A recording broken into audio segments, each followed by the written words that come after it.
doing it Monday. We tried. I mean, we really tried, and yeah, it was just. I think the consensus after about 20 minutes was just that we should do this again. We got our COVID therapy out of the way. We're done with that. Yeah, we are completely done with that. So today is going to be a different conversation.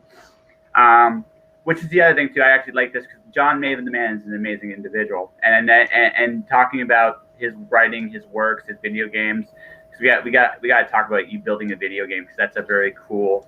It's an art form I haven't tried to tackle yet. I think probably at some point we'll get to that point. But this is almost like this is a redo, but hopefully, unlike other sequels, this one will be better. My guest, the one and only JohnMavin, right?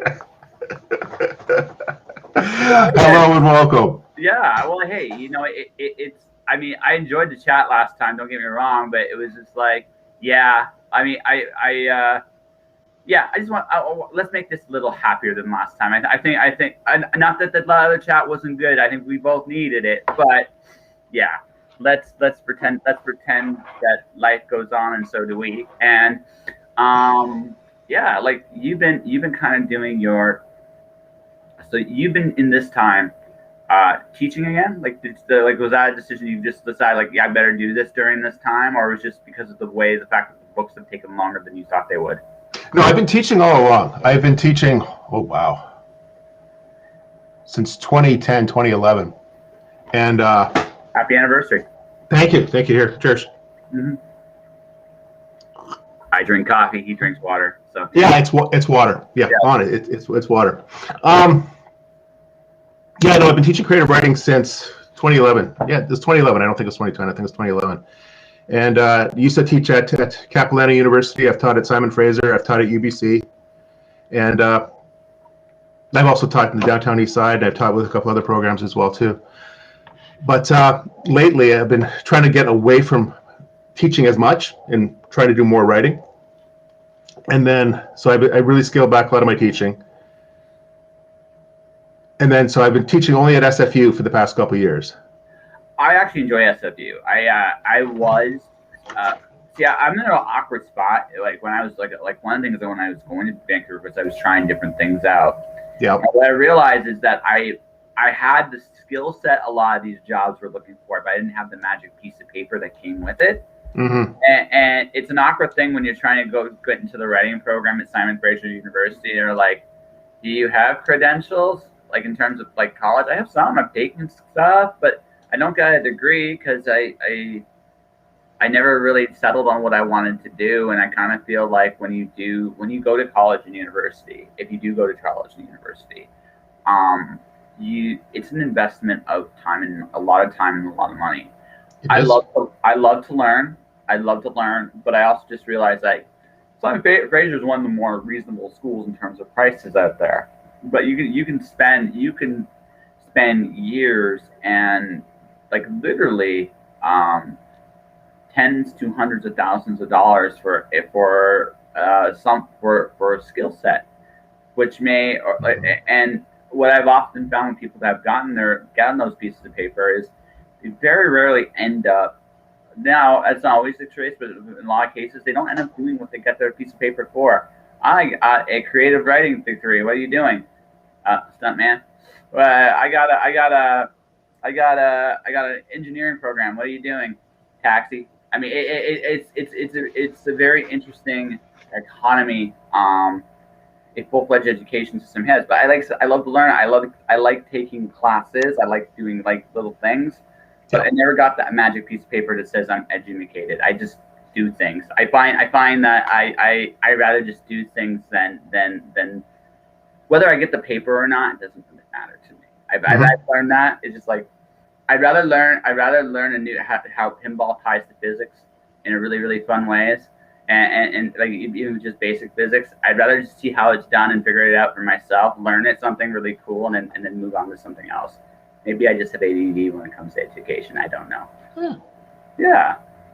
So, but SFU is a very cool place. I interviewed I actually interviewed someone on the radio station. Actually, I was on the radio station there for a little bit. Yeah. It was fun. It was a lot of fun there. Right on. Yeah. So, but you're scaling back on teaching. So is Simon Fraser like the school of choice for you, like to teach and to learn, or is it just like the way it worked out for you? It was the way it worked out. I've taught at a few other places, like name dropped before. It just what worked with my schedule. And I'm not teaching full time. I'm only teaching courses ad hoc, like the ones I'm teaching coming up next month. There's one on the 21st of February, which actually I just found out today is sold out. So the 28th of February is the only one that's still got that spots in it. And before I was an in-person class. And SFU had approached me if I was interested in teaching online, and I really wasn't. This is before COVID hit. And I'd much rather be with people, sitting in a classroom, talking. I can see the people's interaction. I can help them more directly. And online, well, it scared me a little bit. But since we've had this opportunity to move online, I've figured it out, and I think I've embraced it, and it works. I still miss being with people directly, but it's not the same. I love the thing is I love the stories, like especially your creative writing class, right? Mm-hmm. The cool thing about you like learning language of story, a classroom tells all kinds of stories every time you go in there. Your students, everything. There's like a relationship room, the people in it, because it just happens to be a circumstance that you just, it's an experience. And one of the things I've learned about this time is experiences are what storytelling is all about. Like that's what we're actually doing. We are conveying a feeling or an experience in life. That's the power of story. And I mean, even when I write stuff, I actually enjoy writing in the classroom. I enjoy that environment because there's a very simple a premise and a conflict sometimes, especially if you're doing like you can make certain courses more dramatic in the story, like philosophy and ethics and all that stuff, like things you like, because I think people care about a lot of different knowledge. But I'm not entirely. But the thing is, more often than not, the presentations can come off very dry when you actually go. It depends on the teacher, obviously, but it does, and it's something I worked very hard to do, not to have dry classes. Like one of the things that I was scared of when I started teaching by Zoom is I didn't just want to be a talking head, because I really believe people do not like being lectured to. And I think even though the people that do like the lectures format, you're good for about 7 minutes straight, I figure. And after that, people's attention is going to wane. So I try to mix things up. And once I figured out how to make Zoom interactive and have people actually doing things rather than just listening to me talk, I was a lot more comfortable with the program. Hey, Mandy, nice to see you. Talking head, no, how you doing? So we got visitors saying hello. So this is John there. Rocks. There we go. Yeah, John Rocks. He's a cool dude. I met him years ago in Creative Inc. Yep. And he's a really talented guy, sweetheart. Although he surprising, multi-dimensional, but ultimately a sweetheart. That's actually how I describe you. So thank you. You take that? You'll take that? I'll take it. Yeah. So we tried talking. This is the only rehash from the last conversation, which is this: we tried talking about you writing stories from literary to like how literary has educated you in writing genre. We tried that conversation last time. It's going to work this time. Yeah, there you go. Yeah, it's going to work this time. Because that, like you said, it's like so for people that really don't know, like for you, like you're literary trained, trying to write genre. So for you, what's the differences? Like for people that just really like, because there's always that, I've heard this thing about like funding only literary stuff, and I hear this with a lot of genre authors, but I'm not entirely sure people actually know like what the full difference is. So I mean, just from your training, like when you apply to genre, like where do those differences challenge you, but also where do those differences make it fun? Because I imagine too, because the differences are some of the training lets you approach things in a very different way that actually is very rewarding from time to time. It's like, this can work here, and this is cool. You know what I mean? Yeah. The difference is I don't really have a popular opinion when it comes to what literary fiction is. To me, literary fiction is just another genre of fiction. It's a genre the way mystery is a genre, the way romance is a genre, the way science fiction, fantasy, the way thrillers, westerns, the whole thing. It's just another way of looking at fiction, another way to tell a story. And how I define that, how that works for me is, let's say a Western, you have certain conventions that makes a Western story a Western. Usually, it's set in the American West. Now, it can be in Canada, but usually it's the American West. Usually there is a lone farmer, gunslinger, whatever, a lone person against evil cattle barons, sheep barons, railroad barons, whatever. And those are the type of things that people that like Western stories are looking for in a story. Similarly, if you like fantasy, some of the conventions of fantasy are world building and the awe that's inspired by going and traveling and seeing this other place. Magic, another big thing of another big convention of the fantasy genre, and the idea that one person, typically, a lot of the tropes happen, starts with one person, explores the world, and becomes much more powerful and comfortable with dealing with whatever's there. No, their father may or may not be a god that they have to fight, but that is a common trope within fantasy. With literary fiction, the genres are different, and the goal is not to include certain elements. The goal for a lot of fiction, literary fiction, is experimentalism and play. And it's to seeing what you can do with fictional forms. Now, by the experimental, I mean it's like most genre fiction, most other genres write in third person. Occasionally you get third person. It's usually told in past tense, occasionally told in present tense. With literary fiction, you can tell a story from the second person point of view in future tense, and it's a perfectly acceptable thing because it's a form of play, experimenting to see how this works. Mm-hmm. It is. Uh-oh, we're breaking up. Oh, no, we're here. I'm here. No, we're here. Can you see me? I see you. I just, you're all blurry on me now. Okay. And you stuttered. Well, I stuttered. Come on, keep going. Don't jinx it. Okay. Keep going. I don't want to jinx it. Okay. Yeah. Can you hear me? Okay, so that's one of the genres of fiction. Is that another convention of most of the other genres is that good will win out in the end. Yeah. In literary fiction, that's not the case. Literary fiction is anything can happen, and it can be the villain wins. It can be no one wins. It can be a complete tragedy the whole way too. That's another more common thing that happens in literary fiction than it does in the other genres. So it's the experimentation, and part of it is the surprise that anything can happen. And literary fiction also is very, very free to grab elements from other genres. I think my favorite example of that is David Mitchell's Cloud Atlas. Yeah. Now, the book is 6 different stories nested together, and what Mitchell's done, it's absolutely incredible. He's got 6 different genres, mode in 6 different ways of telling the story, and it's so many different layers that he's put together. Now, on their own, I'd say that they're not really good science fiction, and it's not really good fantasy. But together, it's like, holy crap, this is amazing. And honestly, it's my favorite book. But I think what he tried to do is absolutely amazing. You sound like a systems guy. And what I mean by that is, okay, so again, I'm sorry, I bring him up in my podcast a bit. Brandon Sanderson, when he does, like, it sounds like you'd be a fan of him, and if you haven't read him yet, is simply because his whole world building is built on almost a premise of magic systems. Like, what if the magic system was based like his original trilogy, which is based a riff off of the Wheel of Time, is what if the Dark One actually won?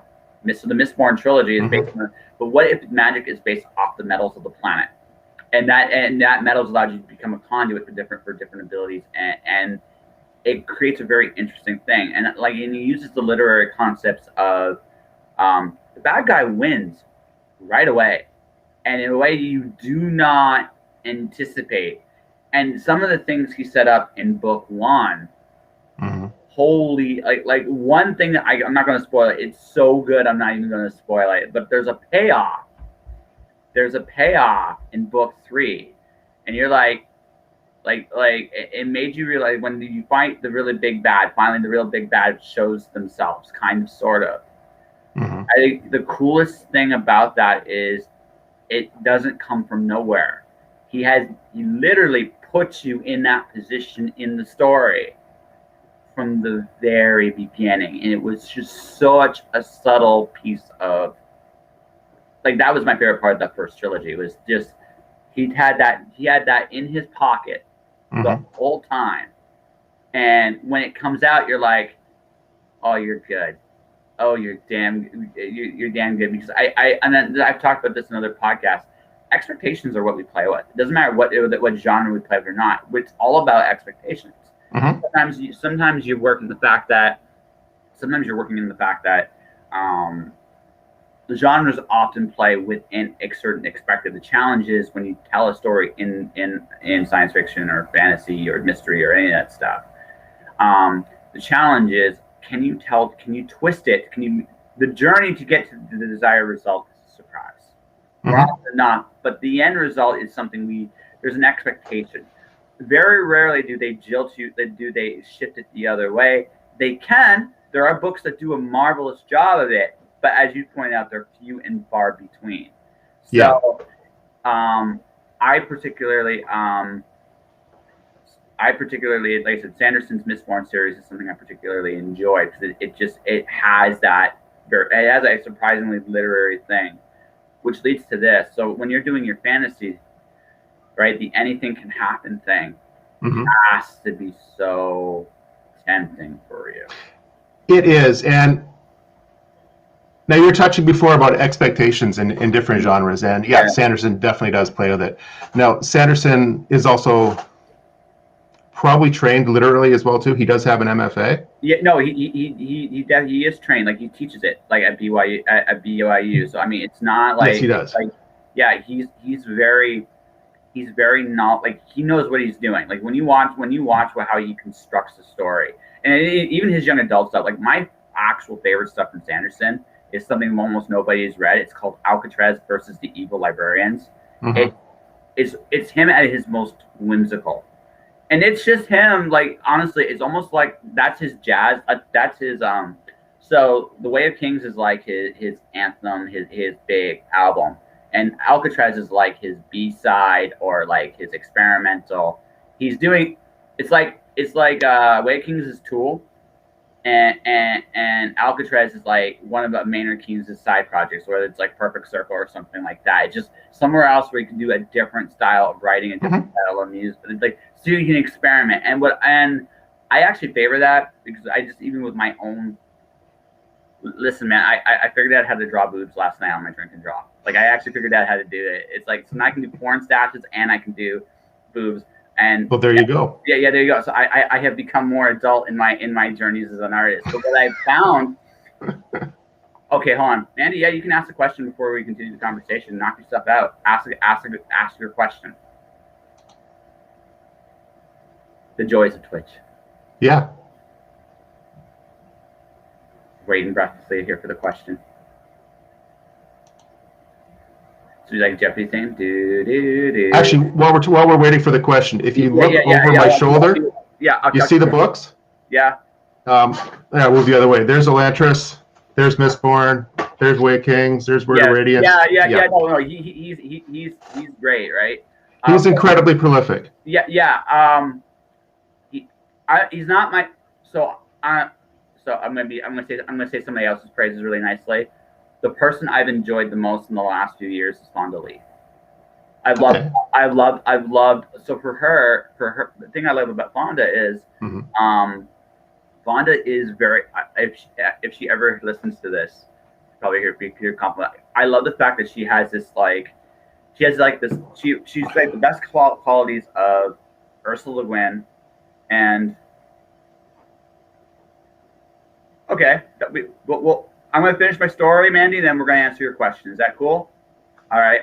So Fonda to me reminds me of Ursula Le Guin, a bit an old school science fiction writer, like in terms of her world building, and she has both a pulpy and a contemporary point of view in how she tells stories. And JC is like gangs of New York, and like it's like 1950s like kung fu movie combined with like a really, really amazingly well thought out magic system. It's a very intricate mind. I love her characters. They all have amazing depths to them. And I think like it is a hard choice. If you had to pin me down between Fonda Lee and Brandon Sanderson, it's like, please don't make me choose. Don't make me choose. You don't have to choose. You can like them both. I know. I do. Yeah, I do. You don't have to name anything. Yeah. But that's just been my favorite. I love it. Like, she does the same thing. Like she takes different things from different literary things and just puts them together in very, very creative ways. also might be one of the best science fiction writers I've read in the last few years. So it's just like one of those things where I enjoy what she brings to the table. And going back to what I was saying earlier, real quick, was me playing in different art forms and different things. When I go back into my writing, it informs me and lets me think of different ways. Like my first novel, The Cloud Diver, was released last year.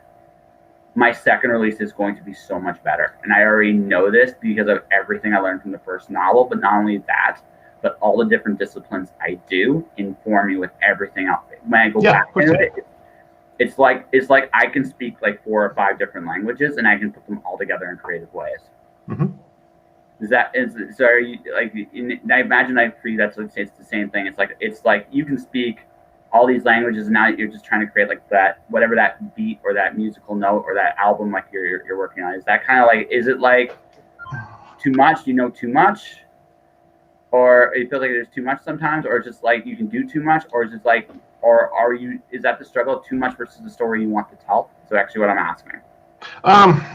It is a bit of a struggle to get to the story I want to tell, and part of it is having different sensibilities for when you're looking at the story. What I'm writing now, I'm writing fantasy, and some of the literary conventions work and some of them don't. I'm going to jump off. I'm going to answer Mandy's question. I'm about to do that. I was going to let you finish this and go back to her, but yeah, go ahead. Okay, we'll fit in. So Mandy's question, I don't know if I suppose no one else can see it, is she's asking me would I specify which genre I feel has the most literary content. Okay, I'm going to cheat and I'm going to say literary fiction. After that, if you're looking at traditional genres, I would suggest possibly, if it's not stuff that's called literary fiction, like specifically sold that way, I'd say science fiction has an awful lot of it. And science fiction, definitely, because especially from the 1950s on, it's been a genre of exploration as well as play. A lot of it's postulating what will happen if certain technology runs rampant. And it's playing with these questions, and they're not always stories where the good guy will win in the end. And some of them are absolutely horrific in their projections of what will happen. And so the way they're telling these stories can be done using literary sensibilities. So that's how I feel. Other people might not feel the same way, and I might be proved wrong, but that's what I think at the moment. Hope that answers your question, Mandy. So I'm going to jump in. So I would go so far to say science fiction from 1950 to 1990. Because science fiction, science fiction evolved. You're welcome. Yes. We took a while to get there. I'm sorry about that. I like yabbering, Mandy, but yeah, we got there. Because I think there was an exploration of where technology was going to go. I think it happened in the 90s. But this is what we explored that for space for 40 years, and some authors still do. Rob Sawyer still does it. There are other authors that do it, but a lot more of them today are like those questions have been answered. Now not to take it to the next level, like what is real, what matters, where do we go from here? Like the exploration, I think has turned more outward than inward in a lot of science fiction. I look at someone like David Brin versus somebody. Actually, okay, fun question: is Ray Bradbury science fiction or not? Well, that's how they sell them. Yeah, I know that's how they sell them. That is how they sell them. But I see. Even he would tell you, it's like I got away with like Martian Chronicle. I think if you want to look at one of the best science fiction examples of literary science fiction as classified, it's Ray Bradbury. Because if you look at his stories, whether they're short collections like the Martian Chronicles, or whether it's Fahrenheit 451 is my favorite book. I really love that exploration of the human spirit in times of trial and questions like, are you happy? Like that story explored the human soul, and also one of my deepest fears is that people stop reading. It was both of those at the same time. It was like, holy shit. Actually, that's a really interesting question. I think we should jump on it. Okay, let's one from Mandy. All right, I'll give my opinion and John can give his. All right. It depends. Well, read the question first so everyone else can see it. The question for everybody else is, Mandy has written in 9 different novels in all the different genres. Does it harm an author's platform or not? My answer to you is it would depend on the goal you want to accomplish. There are authors who make a career writing in every genre. A good example of this is Dan Simmons, right? Another good example about this is Kelly Armstrong. Both of them actually do it. Now, the flip side to that is a lot of them didn't get there right away. What a lot of them did is they started in one genre and they leaped gradually into everything else. So, like, if you, let's say you started in science fiction, well, what's the closest thing to science fiction, right? If you want to transfer fantasy and science fiction aren't that different in terms of techniques, and there are differences, but they're not major ones, right? Then from fantasy, maybe you do an urban fantasy. Then in urban fantasy, you do a mystery. Then a mystery, you do, like, there is a pathway where all the genres are alike and yet different, and usually it's like about languages. Ultimately, almost every language has a connection to each other. But going from English to Mandarin is a journey in and of itself. So you go from English to French, French to Spanish, Spanish to German, German, and you work your way until you get to the Arabic dialects, and then from the Arabic dialects, then you go to the Hindi, then from the Hindi, maybe you go to Mandarin. It's a journey, usually, for a lot of authors when they do that. That's my answer. John?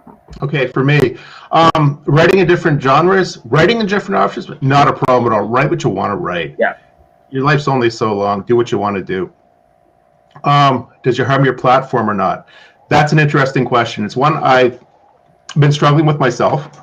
And how do I rebrand myself for the fantasy? Do I keep my name?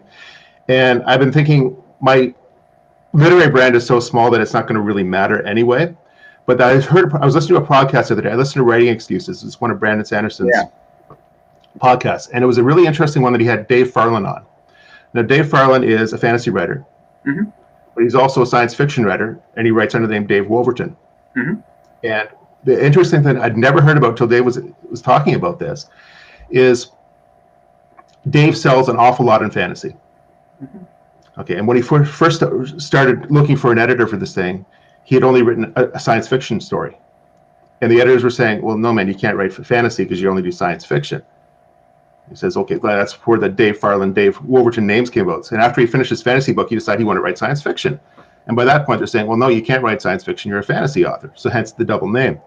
But one of the interesting things that I'd never considered before is Dave was saying, part of the problem that helps if you change the names, if you don't change the names, your name, like a different pseudonym or a pen name, is his fantasy books outsell his science fiction books. Like it's a tremendous difference between the two. And so when looking from a straight marketing point of view, the publishers wanting to buy the books from him, or then give him his proper advance and then try to sell them, if they're looking at his fantasy numbers, they might overbuy his science fiction numbers. And then when those science fiction books come out, they don't sell nearly as well, and it's looked at as a failure. So that is what I think it might harm your platform writing in different genres. It's something I'd never, ever heard before or never considered. But I think Dave was definitely onto something. Well, he's got an awful lot of experience and he's so good at what he does. But just to hear that, the fact that because you don't sell equally could hurt you as a platform. Now, a lot of writers write in different genres, and one way to get around that is you have a different pseudonym. And that is, I think, to protect yourself, to protect your readers. If you got a reader that absolutely loves, oh God, I can't remember his name. Stephen King. He likes the horror stuff, but he also wrote under other names as well too. And if they grab one of these other books, I'm sorry, I can't remember Stephen King's pen name for those ones. Richard Bachman, ladies and gentlemen. Thank you. No. Yes. And they pick up a Richard Bachman, but it's advertised as Stephen King. It was straight off. They might be incredibly disappointed that this is not a Stephen King novel. Well, it's gotten to the point that King is so famous that they can leak his name back onto his pen name, and it's okay, and it will sell more. But initially, at a certain point, your audience might be disappointed looking for one style of book and not getting it. Well, it's a challenge. Okay, like a good example of someone like that's been doing essentially, like there are authors that essentially tell the same story over and over again. Like, and that's not a bad thing. It's just what they do. Like Terry Goodkind does that. Orson Scott Card did that for years. Terry Brooks does that, right? All right. There's nothing wrong with that, by the way. I think the thing about that has to also be noted about people like Stephen King and J.K. Rowling. Sometimes they do a pseudonym for another reason, because also the thing that sometimes it's about, because originally when he did the Bachman books, he did them because he also wanted to see if he could sell, because at that point he had a name, and he knew that essentially, like, if his name's on a book, it's going to sell. Right? It doesn't matter. Now some do better than others, but there's a certain point where like his name has become such a brand that he wanted to see if he could sell even without that. I think he hated it when the Bachman name got leaked as him.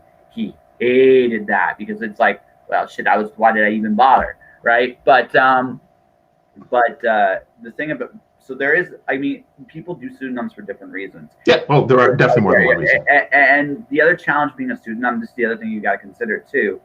Your name does, like I said, there are authors who have done multiple genres and have done it to various degrees of success as well. There is a path to that.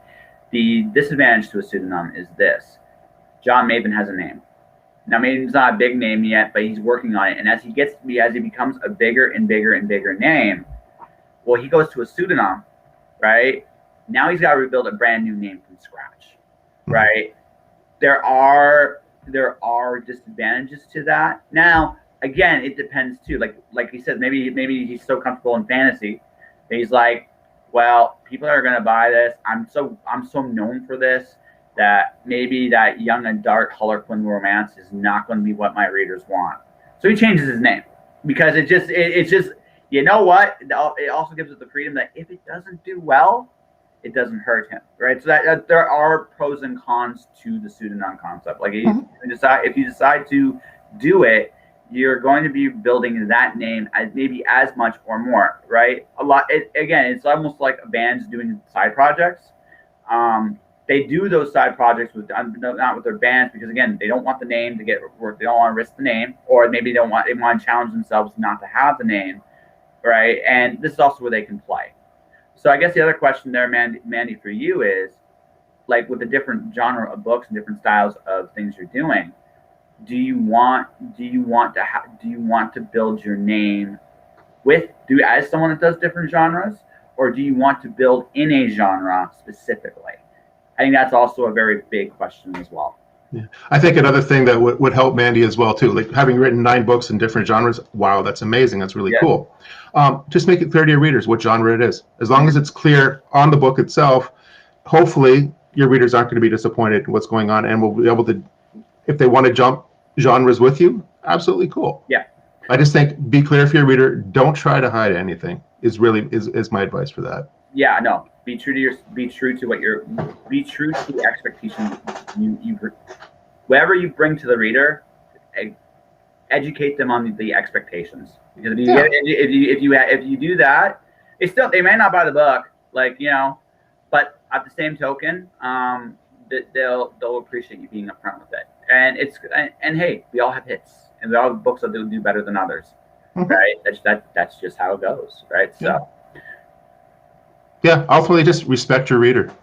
Yeah, they don't have to read your book, and yeah, exactly. It's a cool thing. And no one's gonna feel bad if you, like I said, if they realize that's what you do. Me as a writer, I do poetry, I do comics, and I do novels. Now, people that read my poetry don't read my novels. People that read my novels generally don't read my poetry.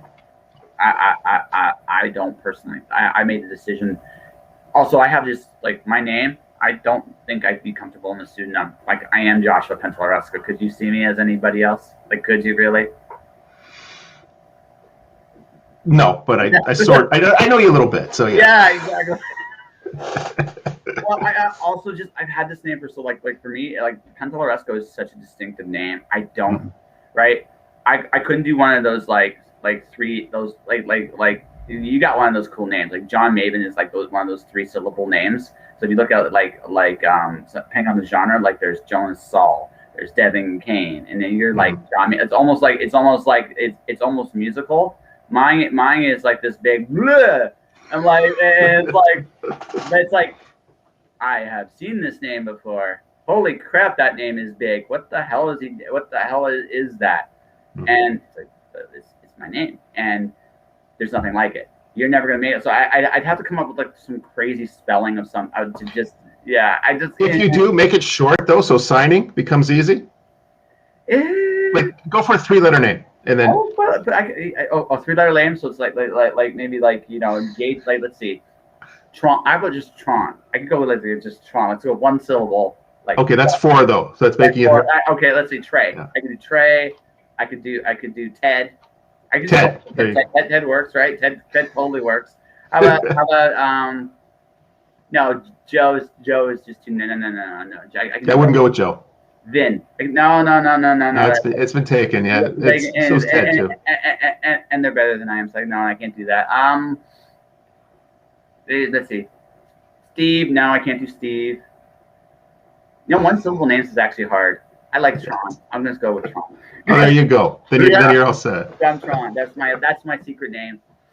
Speaking of Tron, right? We're doing. We mentioned this. We mentioned this when we were off the air. You do video games too. I do. Yeah. So where did that come from? Like, why did you start doing video games? Okay. It's a couple different ways to get into that answer. First off, where I started working on video games was back in Civilization, Sid Meier's Civilization, Civ 2. The way they had built the game was such a way that it was really relatively easy to hack and get into it and change the concept of the game. Okay. Cool, Andy. And so I got in there and I changed the way the game worked. I made it I did one on the Anglo-Saxon heptarchy with the 7 kingdoms of the Anglo-Saxons. I made it a space game. I made a version of Axis and Allies out of that. This is stuff just for personal use and friends, nothing I was ever trying to sell. And just once I got into hacking, I got comfortable to figure out how to make that happen. I thought, this is pretty cool. I can make my own games. And so that's how I really got my start in not being scared to go in and diving in the back end of a game. Now, when I say I'm creating a video game, it's more like I'm ripping the crap out of an existing one and then hacking it to death. Okay, so you're a modder. That's actually the term for you. You're a modder. And that's all that, by the way. I am. And so the game what I have done is Neverwinter Nights. It's a game that came back out in 2002. Now, I did not like the original game. Oh, but really? The best thing about that was it had a tool set. And the tool set allowed you to create your own adventures with it. Now, that ties back to the time when I was falling in love with fantasy, is I used to play Dungeons and Dragons. And one of the cool things about Dungeons and Dragons to me was reading the rule books, and they're saying, "Oh, this is our rules for how you do the characters and stuff like that. Put your world, your adventures, make them up yourself." Because I got in at a certain point before all the big Dragonlance, before Forgotten Realms was there. The companies hadn't made up their own worlds yet. They were encouraging you to make your own. I thought, wow, that is so cool. I have license to make shit up. Yes. And then I saw with Neverwinter Nights, like the same license to create. I thought, this is super cool. But you could use their tile sets, you could use their models, you could use their rules to make things going on. And then I started watching and lurking a lot in the modding community and realizing, getting into the back end of Neverwinter Nights isn't that difficult. And that was a huge can of worms for me. And for about the past 15 years, what I've done is I've taken my Dungeons and Dragons world, the one that I made up initially when I was playing as an early teen, and it's now on a computer. And it's not I don't have it for everyone else. It's because it's not quite done. But what it is I've got, there's 10 different countries in this world that you can go to, and we play. And what we do is we have friends over and we all play together. So it's online, it's Dungeons and Dragons through the computer where no one has to be the game master. Yeah. We can all just be players, because I've built the game in such a way that I don't really know what's going on. Like, I know what the major quests are, but I've randomized so much that if you look at, say, a given chest, I have no clue what's in that thing. And I'm really not sure what quests are going to pop up with any given playthrough. Like, I do know the overarching story, but it's enough that it keeps me interested as a player as well, too. Yeah, which is an interesting challenge. So when you DM a game, like I used to DM Shadowrun. Mm-hmm. So it's interesting because when you go back to playing a game, you get yourself familiar with the mechanics of how the game works. It does take some of the surprise, like when you construct them, it does take some of the surprise away from the stories you tell. And it's like from stories of play, like it takes something from the experience. Randomization is one of the greatest things ever. Like it really, really is, because it just it's amazing how much as a human beings we value surprise. Mm-hmm. Like, it's an incredible tool in any storyteller's toolbox. Like when we were talking about expectations earlier, and the surprise, and ultimately all our surprises ultimately come down to how we toy with those expectations. In games, especially RPGs, Hmm. That's almost a must. If there is no surprise, the games just do not. They can't grab you. Yeah, I find them limiting, Yeah. and yeah, yeah, I'll bash them. One of my favorite games is Witcher, Mhm. and I played all three different sets, and I played some of the other sub games as well too. But one of its failings is you're one character. You're following, except in the last one that you can do a second character for parts of the story, but you're force fed along a certain storyline, and it's an open world, but it's not an open world at the same time.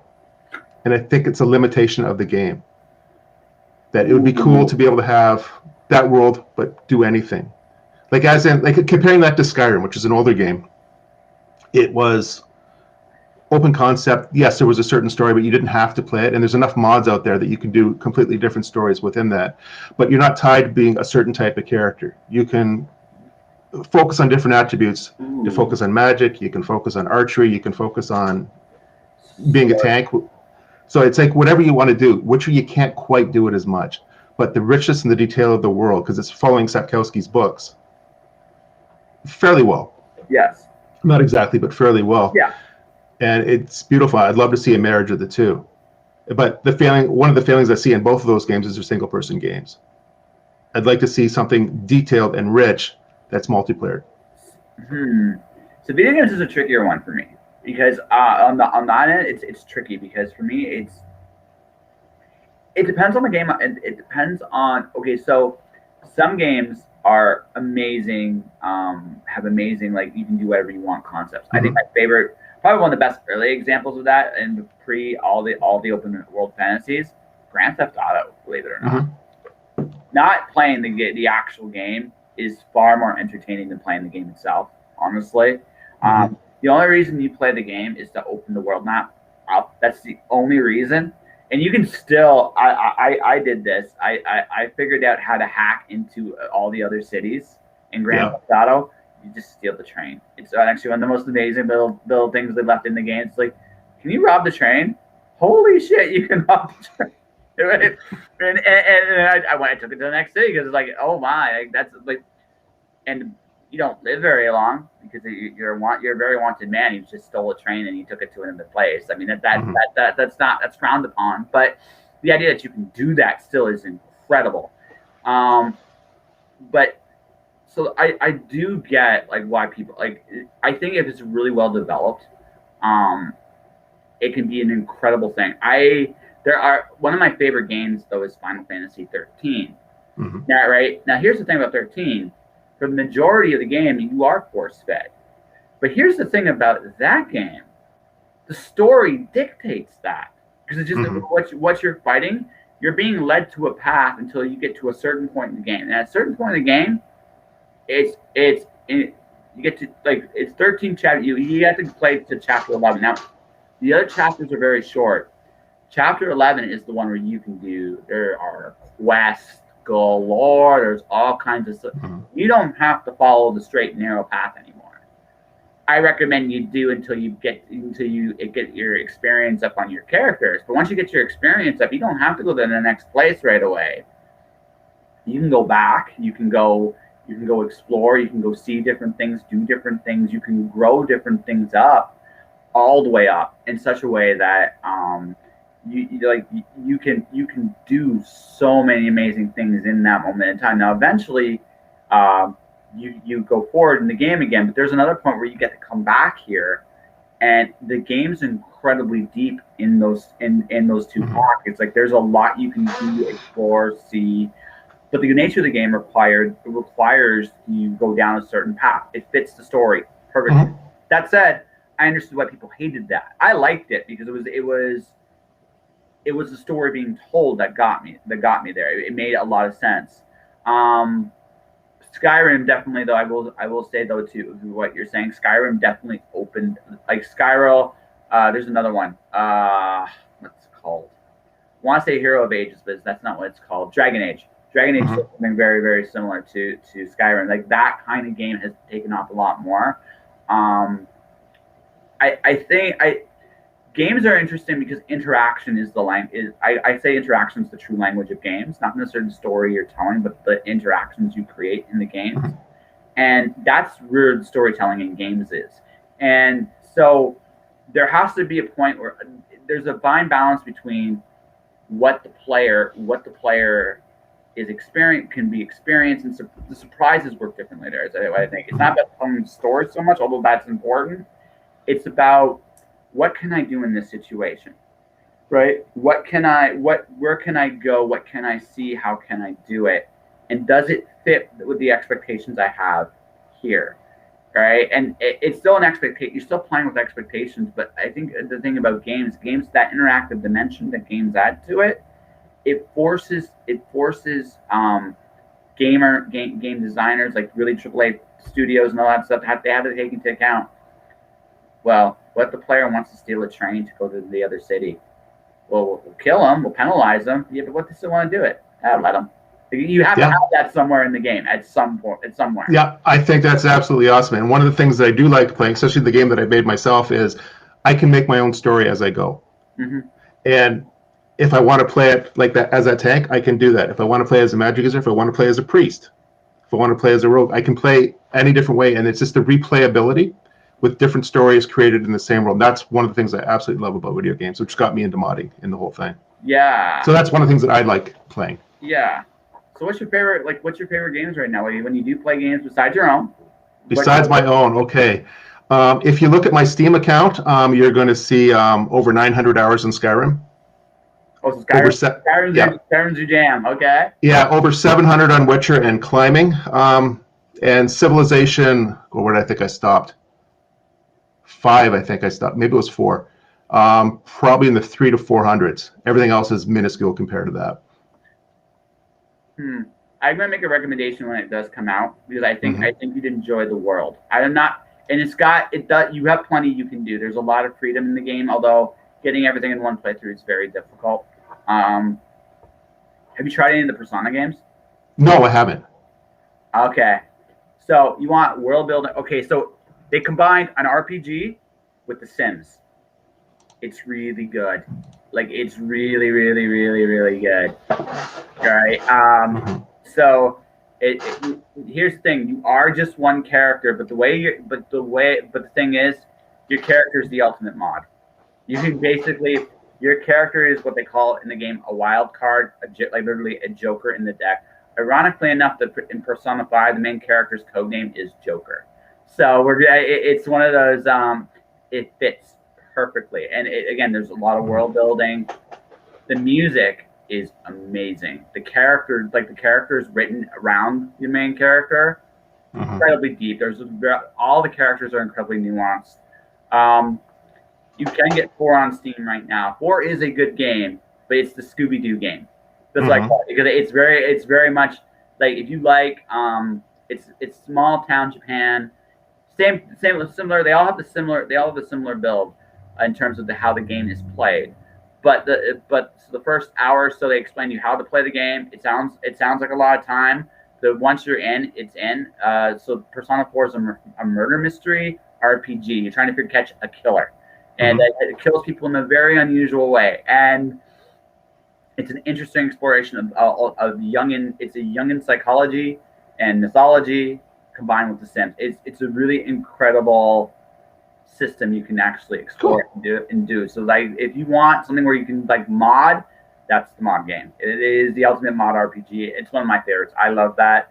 My other game cracker choices are, although they're not quite as moddable, the Tales games. Any of the Tales of games, because I'm a sucker for good skits. So whenever you win, you're with your party and you win battles and grind, you actually get like these very cute skits of the characters' relationships to each other as they fight together. They actually do different things. And you cannot help but laugh. It's just one of those things. These are people you root for. You come to root for in one way or the other, and you can actually see also where the story beats evolve to in there with all these characters, and it's like, this is really, really smart. And also, I'm a fighting game guy. It works like a fighting game. So once upon a time, I was good at those. So it takes me back. It's like, I remember how to do this now. I'm like, Cool. I'm 12.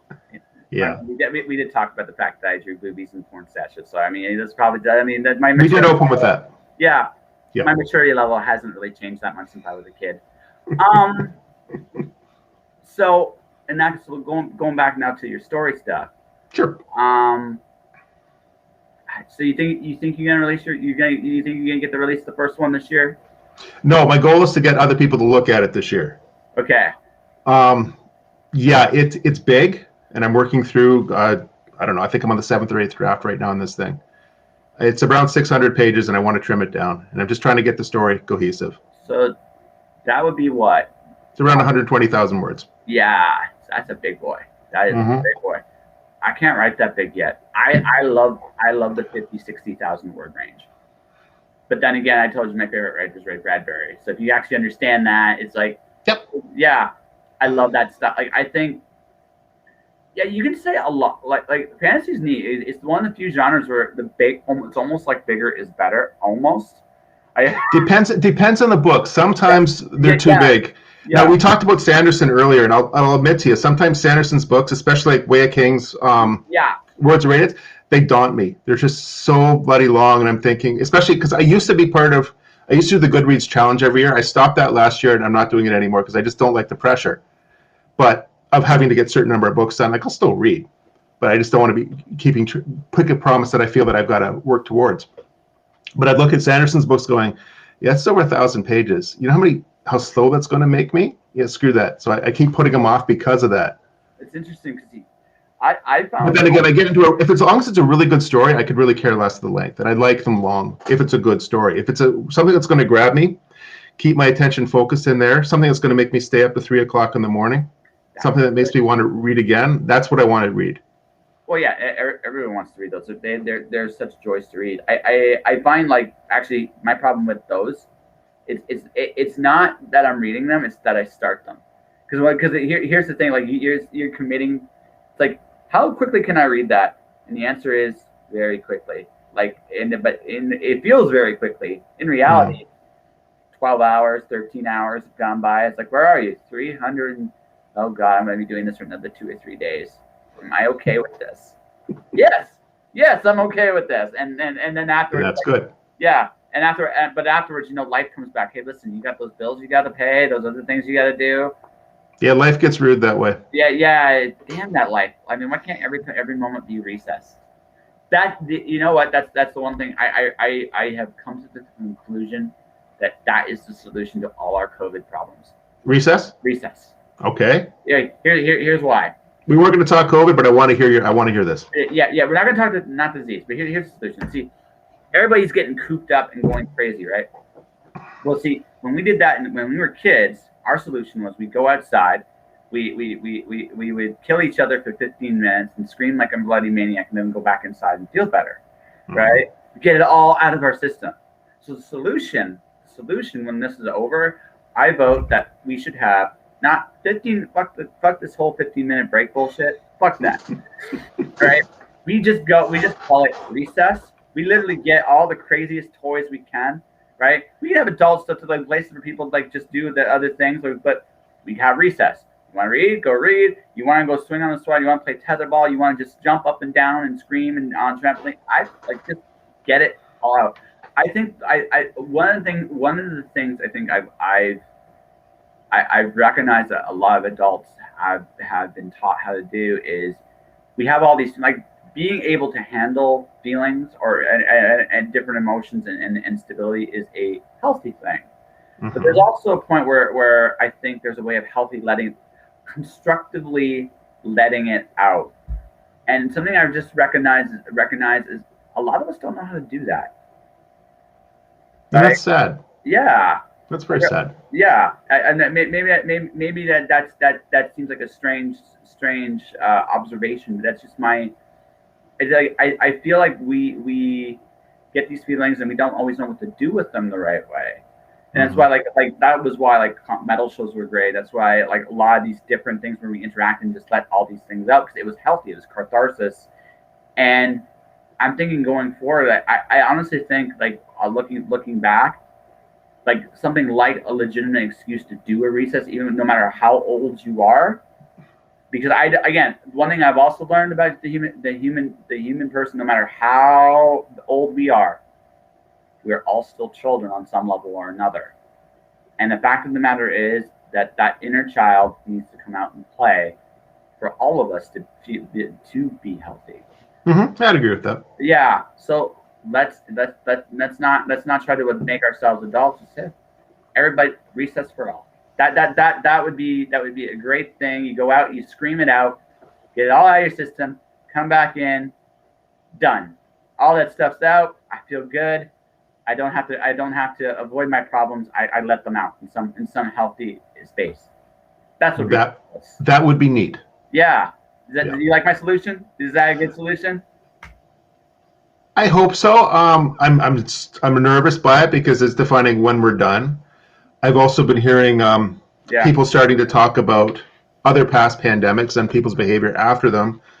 When there's that release that's happening, general debauchery occurs. Yeah. And if we do that too soon, we're not going to be doing this safely, and the repercussions could be deadly, which is uncool. So if we can do this safely, I'm all for it. I think it's awesome. But I also think it's dangerous to start talking about the general release, about the general debauchery, about all these orgies that are about to happen too soon. Because why I mean that is, I remember a history prof at one point telling me the dangerous parts for countries and for revolutions aren't when things are at their worst. The dangerous times are when things are starting to get better, and they don't get better fast enough, and people get pissed and take matters into their own hands, and that's when a lot of shit happens. So that's what I'm nervous about. If we talk about this too soon, we all really want it. We all need it.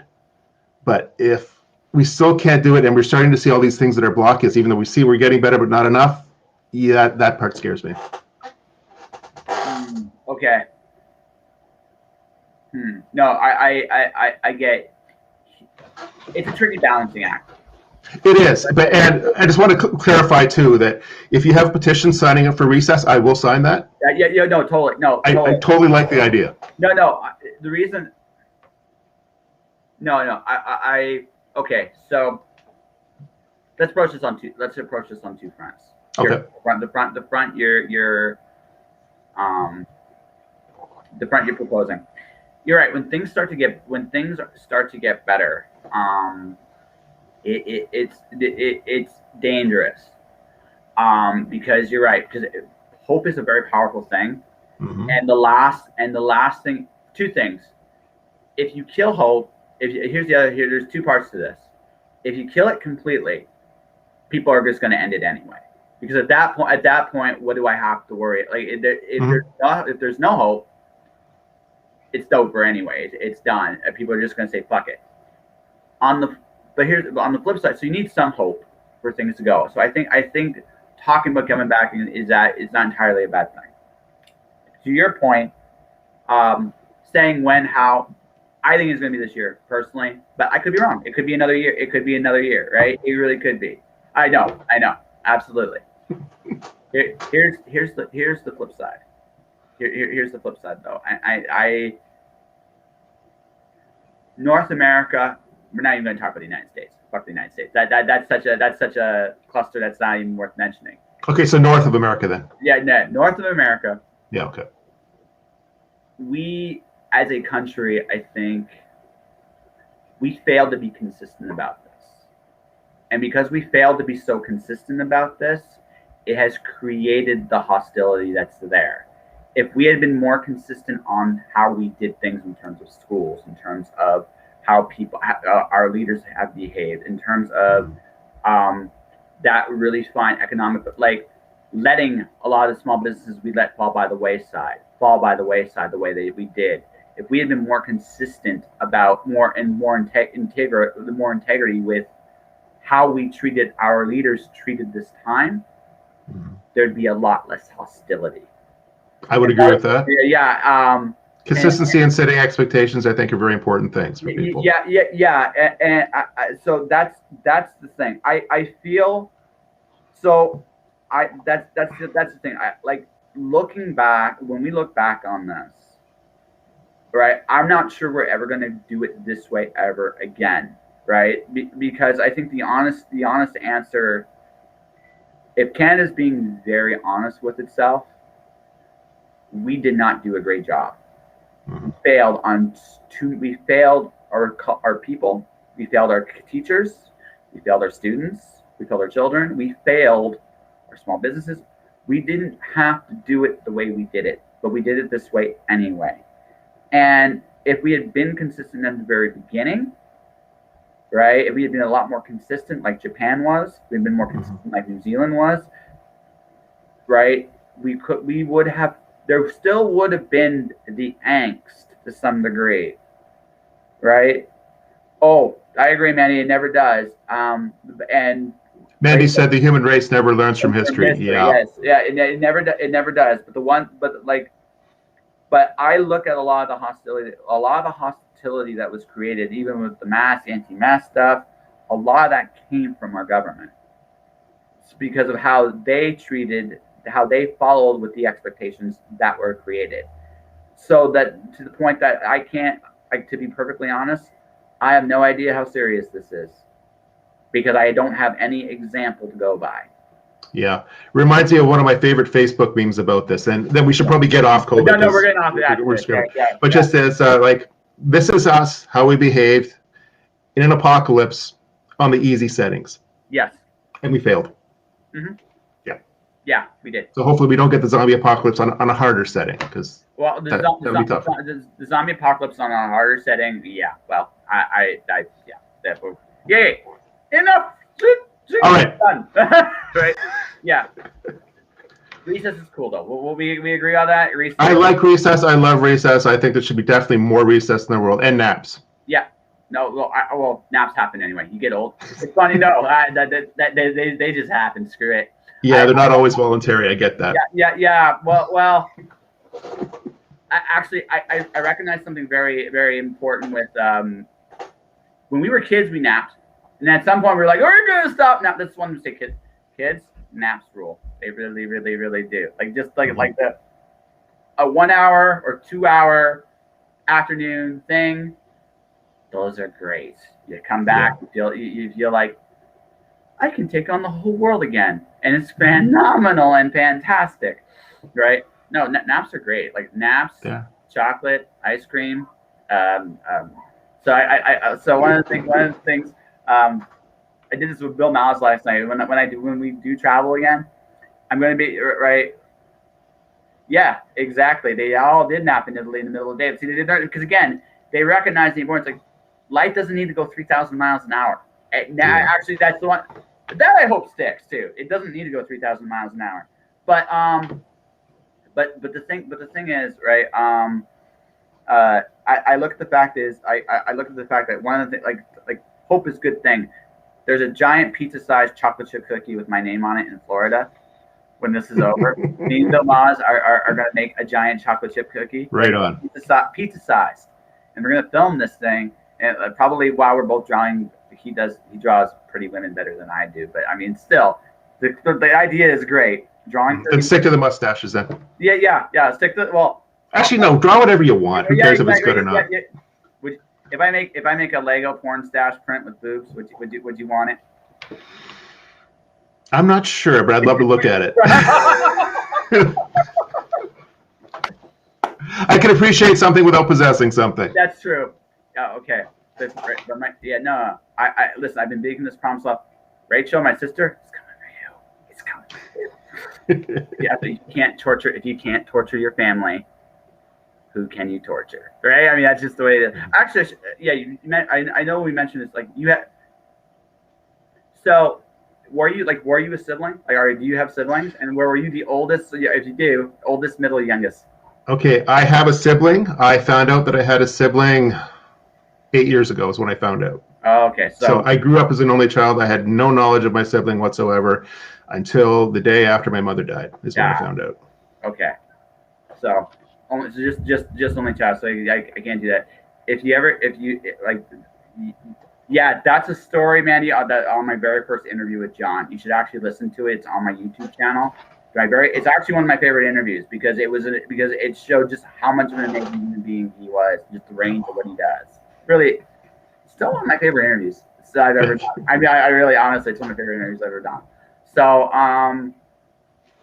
you're doing lots of short story stuff still, right? Pardon me? You're still doing lots of short stories, right? No. I'm trying to get away from them. I just published one a little while ago, but I'm trying to back away and to fully focus on the novels. Last question then before we get to the wonderful, I think we get to the plugging of your courses and everything else you're doing, because I think that I think you're doing a lot of cool stuff. So, because this is such a big project, and you were talking about, like, we talked about this very briefly about your wife just going, you got to finish this kind of stuff in the conversation. But I had an interesting thought, because I think I have stories in my head I know I'm still not ready to tell. And while and I know at some point though soon I'm going to have to try and tell it. It's not that the story scared me. It's just I knew when I had the idea of it in my head, right? I didn't have the toolbox for it. Yeah, fair enough. Right. Now that I'm older, I'm still not sure I have the toolbox for it. But I also know this too. I got in about 3 or 4 years, I'm going to get started on it. Because I recognize the fact that I have more tools now. I don't know if I still have every tool required, but I'm almost at the point now where I have no choice but to find out if I really can tell the story or not. Right? I feel so. Tell it anyway. You can always pick up the tools later. I am, but okay. So I got Parallel Universe Dragon saying a cupcake murdering thing to write about. I have an Alice in Wonderland riff I'm doing, and a Ray Bradbury homage, and that's just my prose stuff, not my comic. I have a lot of projects on the work this year. Those stories need to be told first. Let me tell 1 or 2 of those stories. It's gonna happen. I know it's gonna be the next thing after I finish one of these stories. Yeah, you said you were shooting for 3 this year. Yes. Yeah. Lights Out. I consider that my third from last year, right? My first one, my Parallel Universe Dragon Sing, and then the other 2 are sequels. An Alice in Wonderland Greek mythology riff, which is fun. Alice's Pandora. It works quite well. And the other one is my sequel to The Cloud Diver, my first novel. I'm writing all this other stuff first because I recognize the fact that, like, my style has changed, and I want to get that completely figured out before I tackle the Cloud Diver sequel. But Alice allows me to play, and the other 2 are one's a standalone. Actually, I was about to ask something very similar, but we'll do it Mandy's way first, and then I'm going to ask the follow up to it. John, you decide on a novel rather than short stories because you felt you had done enough, or to expand your skill set? No, okay. No worries, man. Completely cool. Hey, you're part of the conversation, so don't feel bad that you asked the question. I'm just going to look pretty. Okay, so I didn't decide on a novel rather than short stories. What happened was I was trying to write, and I felt like Josh is saying he's feeling I didn't have the tool set. And my first love in writing stories is fantasy. It's epic fantasy. I love it. I do like grimdark. I do like high fantasy as well too. But fantasy is what my primary genre that I always loved with. And I was trying to write it, and I wasn't very good. And I recognized that I wasn't very good, and I wasn't getting anywhere with it. So then I started hearing people saying, "Well, short stories, get accomplished in short stories first, and then you can move on to novels." I don't agree with that advice anymore, but I did take it wholeheartedly, and that's the way I went. It still wasn't working. So that's why I decided I need more tools, because I've gone as far as I can learn on my own. I need someone to help me. The people that I turned to for help were programs at Simon Fraser University and University of British Columbia. They had after work programs called the Writer's Studio at SFU. It was a year-long program where people that are incredibly invested in writing get together, you build a writing community, and you learn an awful lot about writing. And then I went and did my MFA for the same reason, is I wanted to be able to learn how to write. Now, what SFU and UBC were teaching, they taught how to write short stories, and they taught how to write literary fiction. And part of the reason they wanted short stories as opposed to novels, they didn't object if you wanted to write a novel within the confines of either school. That was completely cool. But short stories were easier to learn there because it showed you the entire project, and something you could get critique on the entire project within the confines of a class. So that's where I started writing short stories. And Before that, I maybe read a few. I wasn't really into the genre. Since I started studying writing them, I love short stories very much. I think they're really cool. But I like the meat. I like the length of a novel. And I like the time that you can spend in that world to be immersed in it and tell the big, long story. So novels, my first love, was always what I wanted to do. And it was just me getting my tools, learning how to do it properly so I could do it. Does that answer your question, Mandy? Yeah, we'll find out. We'll find out. I will have a find out in just a second. But yeah, Danny, don't be sorry you asked the question. Here was my follow-up. It's like me with drawing. Mm-hmm. I was afraid I'd suck. When you decide, like, because you've done, I can almost sense, like, in some ways you're very much a perfectionist in your craft. You try to do the best story you absolutely can. And it's a curse, and I hate it, and I want to get rid of it. Okay. I understand that. I did get rid of it. But I'll tell you my. Mm-hmm. If maybe it helps, maybe it doesn't. I don't know. I'm working on it. I'd love to hear what you have to say. Yeah. I no longer seek perfection. I seek progression. I recognize the fact that what makes a story. So I think of it like salt, like sea salt in particular. Mm-hmm. You like iodized salt, and you look at sea salt, and you put them in a microscope. They look very different. Iodized salt looks very, like, the shapes are angular, they're perfect because it's processed. If you look at sea salt, you've got these little black specks, these imperfections in the salt. Now the thing is, sea salt's healthier than iodized salt, and the reason ultimately it's healthier is those imperfections. They work better with our body than the iodized salt does, and that's how and I apply this to storytelling this way. We all know that every story on some level has been told. That's not why we tell stories. Mm-hmm. We tell stories is because of what our voice brings to telling stories. So I stopped, and then when I realized that, I stopped looking at it and trying to be perfect, because it makes no sense to be perfect, because what makes my stories change and grow is my voice. It doesn't mean I don't aspire to get better. It means I aspire just to get better. Mm-hmm. I don't worry about perfect anymore, because it's even though there's always going to be that little ideal in your head that you can always tell the story better, and you know that deep down on the inside, right? There's also that point. It's like, this voice I have, I've told it in the very best way I can in this voice, that I know how to do it. And after I go through the edits and polish and ups and downs and other people reading it, absolutely, man, the story is as totally individual as the writer. And because of that, perfection is impossible. But more importantly, it shouldn't be aspired to, because it's not the perfection that people come to read, because perfection doesn't change. People come to hear the voice because the voice changes. And when that change, there is ultimately surprise, and the surprise of the journey to the expectations.